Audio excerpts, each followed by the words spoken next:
dalka dhawaan waxa uu gali doonaa sida qorshaha uu yahay doorasho qof iyo cod balse inta aan la gaarin waqtigaas waxa soo baxaya mucaarado aad u badan oo diidan hanaanka doorashooyinka dalka iyo sidoo kale in dalkan uu gaaro doorasho qof iyo cod siyaasiyiinta mucaaradka iyo dawladda hadda jirta ayaa iyagu waxay ku kala aragti duwan yihiin hanaanka doorashooyinka dalkan loo gaarsiinayo qof iyo cod balse siyaasiyiintu markay hadlayaan ma jiro cid si cad u sheegaysa in doorasho qof iyo cod ay diidan tahay balse waxay soo bandhigayaan mar walba qodobo iyo sidoo kale hanaan markaas ay ku diidayaan qaabka loo wado doorashooyinka dalka qof iyo cod in lagu gaarsiiyo madaxweynihii hore Soomaaliya Maxamed Cabdullaahi Farmaajo qoraal uu soo saaray waxa uu ku sheegay in guud ahaanba waxa madaxweyne Xasan Sheekh Maxamuud uu wado inaysan ahayn kuwa saxan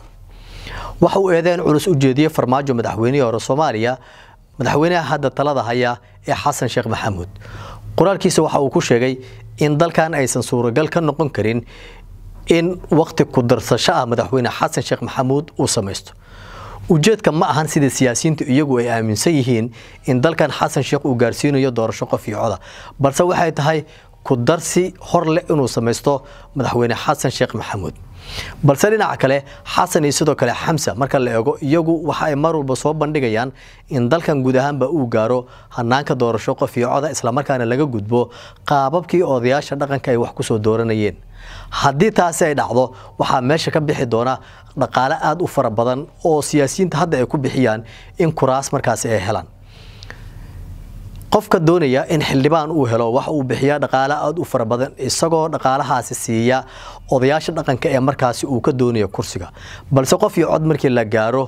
qof walba waxa uu cod ka heli doonaa bulshada markaas uu deegaan ahaan ku matalo taas oo adkaanaysa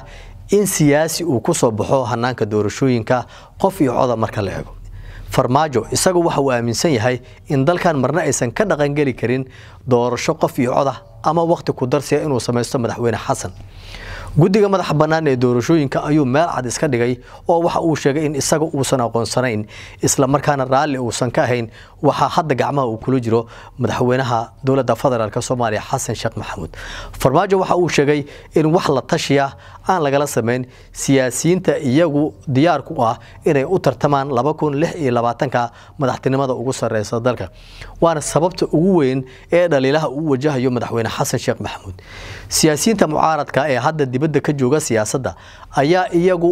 waxyaabaha tusaalaha ay u soo qaadanayaan waxay tahay in marba hadii dalka uu aadayo doorasho qof iyo cod iyagu aan laga talagelin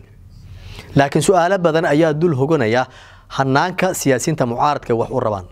la tashiga la doonayo in lagala sameeyo maxay tahay oo la rabo in doorasho qof iyo cod lagu gaaro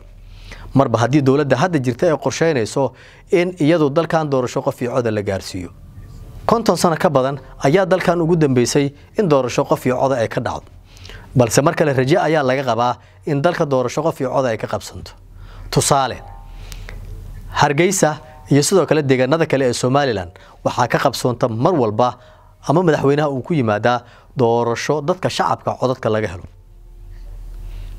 balse sababta la isweydiinayo wali waxa ay tahay maxaa diidan in magaalada Muqdisho iyo sidoo kale magaalooyinka kale amniga laga qabto doorasho qof iyo cod oo siyaasiga uu ku soo baxo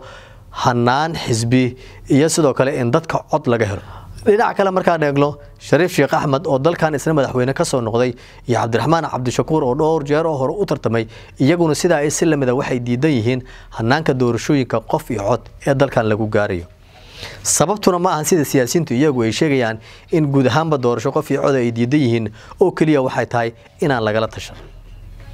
maamul goboleedyada marka la eego ee saddexda ah Galmudug Koonfur Galbeed iyo sidoo kale Hirshabeelle gobolka Banaadir oo lagu daray ayaa iyagu waxa ay si cad u taageereen hanaanka doorashooyinka la rabo dalka in lagu gaarsiiyo qof iyo cod Dani iyo sidoo kale maamulkiisa Puntland horay ayay u diideen hawsha Xasan Sheekh uu wado isla markaana banaanka ayay sheegeen inay ka istaageen